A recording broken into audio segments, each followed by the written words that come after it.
प्रेम कुमार जी, आप इस जो डेवलपमेंट है प्रशांत किशोर की घोषणा का, उसको किस तरह से देख रहे हैं?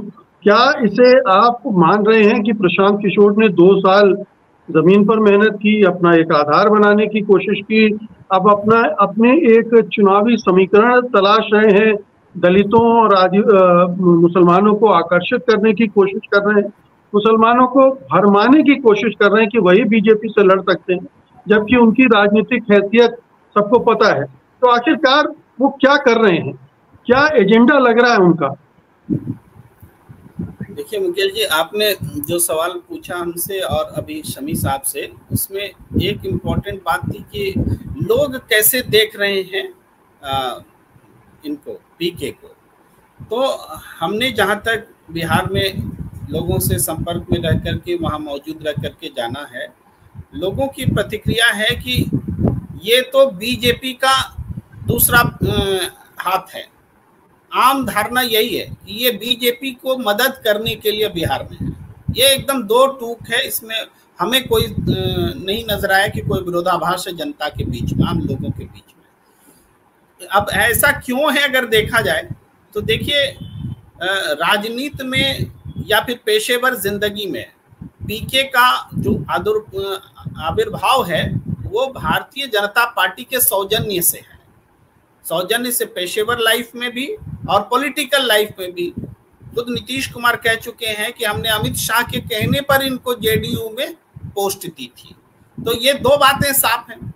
अब तीसरी बात अब देखें कि वो कहते हैं, गौर कीजिए, इसको थोड़ा महीन बात है, वो ये है कि वो अपील करते हैं दलितों से, अपील करते हैं मुसलमानों से कि आप लोग वो परंपरा छोड़िए एकजुट होकर के वोट करने का, जहां अपना फायदा हो वहां वोट कीजिए। तो दलितों से और मुसलमानों से ही आप क्यों वोट अपना पैटर्न बदलने की अपील कर रहे हैं?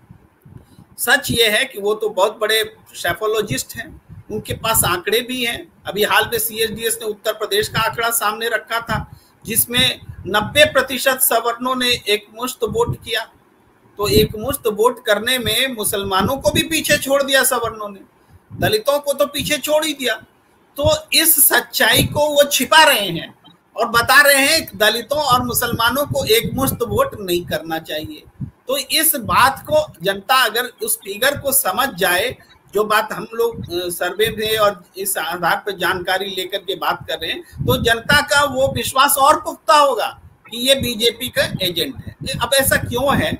देखिए, भारतीय जनता पार्टी लंबे समय से बीजेपी में बिहार में सक्रिय है, लेकिन बिहार में वो उस स्थिति में नहीं है कि कभी अपने दम पर सरकार बना ले, अपने दम पर चुनाव लड़ ले, अपने दम पर नतीजे ला ले। ठीक महाराष्ट्र की तरह अपने दम पर वो नहीं कर सकती।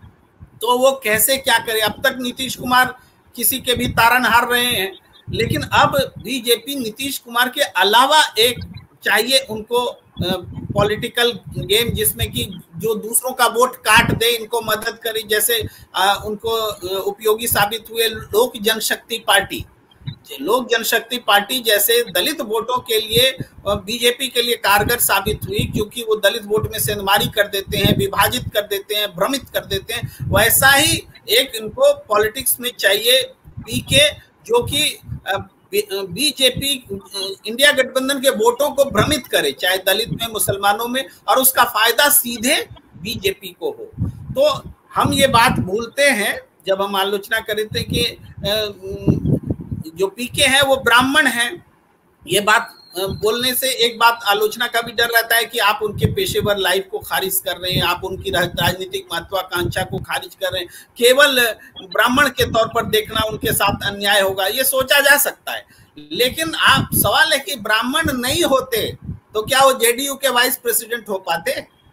आज जेडीयू का जो अपना इक्वेशन है वो भूमिहार को, ललन सिंह को बना कर रखते हैं। तो ललन सिंह क्या अपनी राजनीति अलग से करने की क्षमता है उनकी? नहीं, वो केवल टोकनिज्म का वो प्रतीक है। वैसे ही पीके भी ब्राह्मण होने की वजह से एक उनकी पॉलिटिकल पोजीशनिंग हुई। तो इन चीजों को हम देखें तो ये सीधे सीधे एक कार्ड के तौर पर है कि दलितों में और मुसलमानों के वोटों में डिवीजन कराइए और इंडिया गठबंधन या आरजेडी को कमजोर कीजिए और बदले में बीजेपी को फायदा पहुंचा। ये बहुत दूर की पॉलिटिक्स लगती है। बिहार में बीजेपी ने एक प्लांट किया है कांड, जो धीरे धीरे समय रहते स्पष्ट आएगा होगा। 2 सालों में तो हमारी नजर में स्पष्ट हो चुका है, लेकिन जनता की नजर में स्पष्ट होने में थोड़ा और वक्त लगेगा। जी जी।